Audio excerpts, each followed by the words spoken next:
አሰላሙ አሌይኩም ወረህመቱላሂ ወበረካቱ። ሰላም ጤና ይስጥልኝ። ውድና የተከበራችሁ የቻናሌ ቤተሰቦች እንደምናላችሁ ያለሁ አልሐምዱሊላህ። ለዚህ ቻናል አዲስ የሆናችሁ ሰብስክራይብ በማድረግ ቤተሰብ ሆኑ። እንዲሁም ነባሮቹ ሼር ላይክ እያደረጋችሁ አበረታቱኝ። ሼር ላይክ ለምታደርጉትም ምስጋናዬ ከልብ ነው። እንግዲህ ያው ከብዙ መጥፋት በኋላ ብቅ ብቅ እያልኩ ነው ማለት ነው። አብሮነታቸው አይለኝ ሁል ጊዜም። ዛሬ በአዲስ ቪዲዮ ነው የመጣሁት።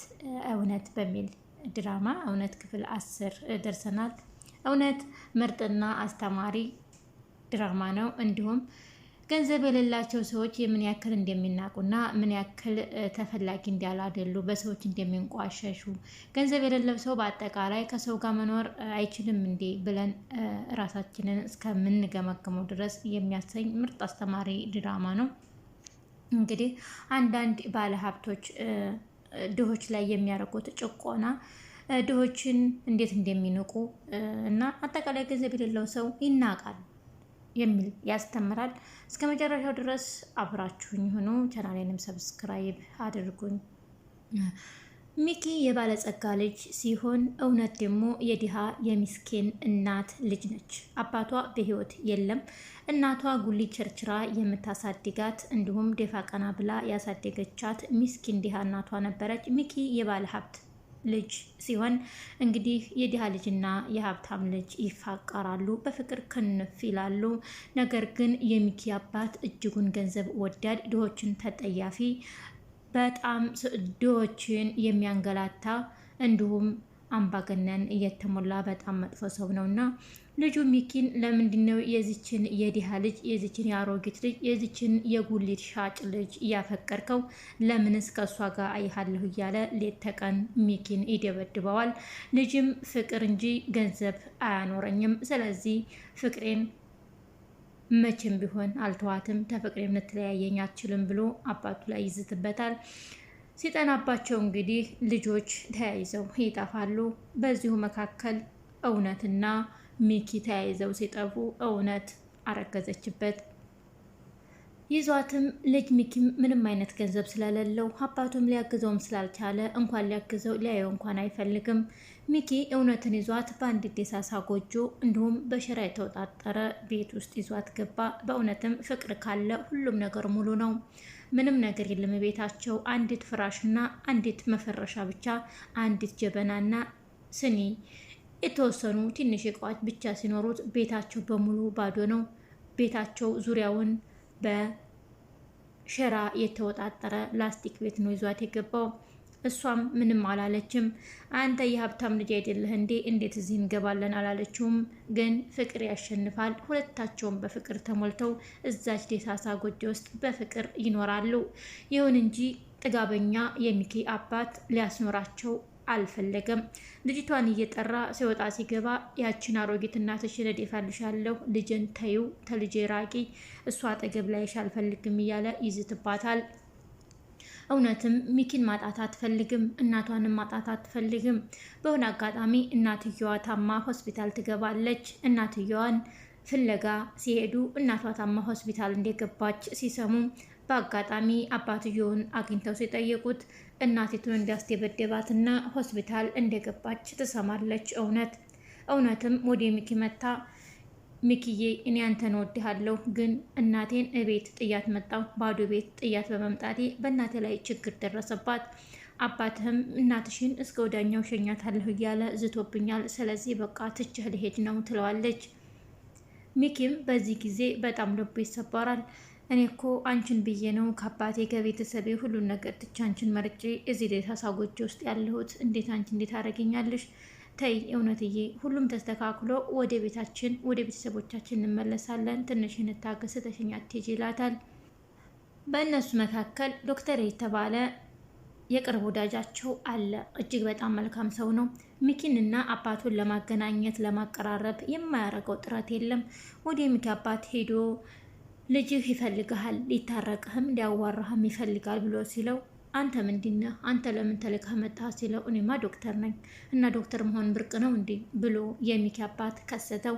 ያንን ጊዜ ዶክተሩ በጣም ተቆጣ። ለማንኛውም ልጅህ ይፈልግሃል፣ ማናገር ከፈለክ ደግሞ መጀመሪያ የእናቱን ስልክ ቁጥር ይፈልጋል ብሎ ሲጠይቀው እሱ እኔን ሳይሆን እናቱን ነው የሚፈልገው ብሎ መለሰለት። የሚኪ አባት በጣም ጨካኝ ስለሆነ የሚኪን እናትም ገሎበታል። ምክንያቱም የሚኪ እናት ልጄ ይኑርበት፣ አትረብሸው፣ ልጄ የፈለገውን አግብቶ መኖር ይችላል፣ ስለዚህ አግዘው እንጂ አታንገላታው እያለች ስለምትለው እሱ ግን ገሏት መሞቷንም አልነገረውም። እውነት እናቴ ጋ ሄዳለህ ብላ በተነሳችበት ሰዓት ዶክተሩ እንዴ እውነት ሚኪንማ ትተሽ የትም አትሄጂም፣ በቃ ሁሉም ነገር በቅርቡ ይስተካከላል፣ እናትሽም ተሽላት ወደ ቤት እንደመጣች ሰምቻለሁ፣ ቤቷ ድረስ ሄጄ አይቻታለሁ ብሎ አረጋጋት። በቃ ቤቷ ከመጣችማ እኔም እንረጋጋና ሌላ መፍትሄ እንፈልግ ብላ እውነትም ቤቷ ተቀመጠች።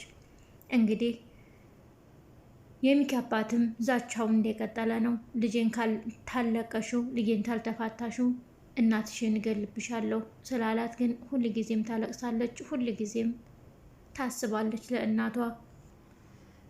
እውነት እናትሽ ተሽሏት ወደ ሆስፒታል መታለች ብሎ ዶክተሩ ስለነገራት እናቷን ስትወጣ ስትገባ ለማየት በሯ ላይ ሆና በሻርፕ ፊቷን ጠምጥማ እንዲያትታወቅ ስትጠብቃት ውላ ምንም ነገር ግን ሳታያት ተመልሳ ወደ ቤቷ መጣች። ወደ ቤቷ መታ ግን ሚኪን እኔ ምልህ ሚኪ እናቴ እኮ ወደ ቤት ተመልሳለች ብላችሁኝ ነበረ። እናቴን ግን ከጧት ጀምሬ እስከ ማታ በር ላይ ቁጭ ብዬ ስጠበቃት እዛ ቤት ግን አልመጣችም ብላ ስጠይቀው እውነትዬ ምንም አትጨነቂ፣ ማዘር እኮ ጉሊቱ ጋር ሲሸጡ አይቻቸዋለሁ። እንደውም በጣም ንቅት ብለው እያወሩ እየተጫወቱ ነበረ። ስለዚህ ደህና ናቸው ብሎ ሲነግራት ተደሰተች። እውነትህን ነው እናቴን አይተሃታል? ደህና ናት ብላ ስትጠይቀው አዎ ቆም ብዬ አይቻቸው ነበረ እና በጣም ደህና ናቸው፣ የድካም ስሜትም አይታይባቸውም አላት። በዛን እንግዲህ እውነት ተረጋጋች። ከዛም ዶክተሩ መጥቶ አሁን ላይ እሷ ነፍሰ ጡር ስለሆነች ሽምግልና እናቷ ጋር እንዲላክ ብሎ ነገራቸው። እኔ የምልህ ግን ዶክተርዬ እናቴ ግን በአሁኑ ሰዓት ሽምግልናውን የምትቀበል ይመስላል? ምክንያቱም ባዶ ቤት ጥያ ስለምታውቁ በጣም አሳዝኛታለሁ አለች። ዶክተርም ምንም ችግር የለውም በዛም ብዬ በዛም እኔ ያሳምናታለሁ አለ። ዶክተር የእውነት ቤተሰብ ነው፣ ምክንያቱም ከእናቷ ጋር ስለሚቀራረብ ያሳምናቸዋል ብዬ ተስፋ አደርጋለሁ። ዶክተር በጣም መልካም ሰው ነው። የተራራቁ ሰዎችን ማቀራረብ እንዲሁም የተለያዩ ሀሳቦችን መልካም ሀሳቦችን ማመንጨት የሚችል በጣም ጥሩ ሰው ነው።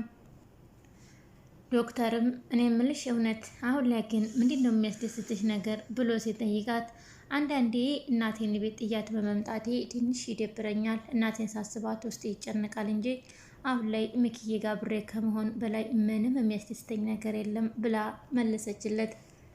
እና ደግሞ አሁን ላይ ልጅ ሊኖረን አይደል? እሱም የልጅ አባት እኔም የልጅ እናት ልንሆን አይደል አለችው። ዶክተሩም አው ልጆች የደስታ ምንጮች ናቸው አላት። እናም እኔ ምልሽ ግን እውነትዬ ይህን ደስታሽን እንዲያታጩ ተጠንቀቂ አላት። እንዴ ዶክተርዬ ምን እያልከኝ ነው አለችው። ዶክተሩም ስለምትጨነቂ ነው፣ በእርግዝና ሰዓት መጨናነቅ አያስፈልግም፣ ስለዚህ አትጨነቂ፣ ራስሽን ፍሬ አድርጊ አላት። በእርግዝና ሰዓት መጨናነቅ ለጽንሱ ጥሩ አይደለም፣ እናም ደግሞ ሁሉም ጭንቀቶች መፍትሄ አላቸው አላት። ከዛ ሁሉ እናንተ እንዳትገናኙ ከሚደረግባችሁ ዛቻና ቁልፋ በኋላ እናንተ ተገናኝታችሁ አብራችሁ ሆናችሁ አይደለም? አሁንም ወደፊት የሚመጣው ነገር ሁሉም መፍትሄ አለው። ስለዚህ አንቺ ተረጋጊና ልጅሽን በሆድሽ ያዢ፣ አሳምረሽ አሳድጊ፣ አትጨናነቂ አላት። እሷም ብትሆን እሱማው ፈጣሪ የጻፈው ነገር እኮ አይቀርም፣ እሱ ያለው ነገር ሁሉ እያለፈም ነው፣ ወደፊትም የሚመጣው እናሳልፈዋለን። ነገር ግን እኔ ስለማያስችለኝና አላስብም ብልም ማሰቤ ስለማይቀር ነው አለችው። እነሱም እንግዲህ አሁን የእሷ እናት ከተሻላት ወደ እናቷ ሽማግሌ እንደሚላክ ቃል ተገባብተው ተለያዩ። ወደና የተከበራችሁ የቻናል ቤተሰቦች የእውነት ድራማ በእውነትም ምርጥና አስተማሪ ነው። እናም እስከ መጨረሻው አብራችሁ ሆኑ። በቀጣይ ክፍል ምን ይዘው ይመጡ ይሆን? ሽማግሌ ተልኮ ይቀበሏቸው ይሆን ወይስ አይቀበሏቸው ይሆን? አብረን የምናየው ይሆናል። ያላችሁበት ሰላማችሁ በዝቶ ይትረፍ። ባይ ባይ።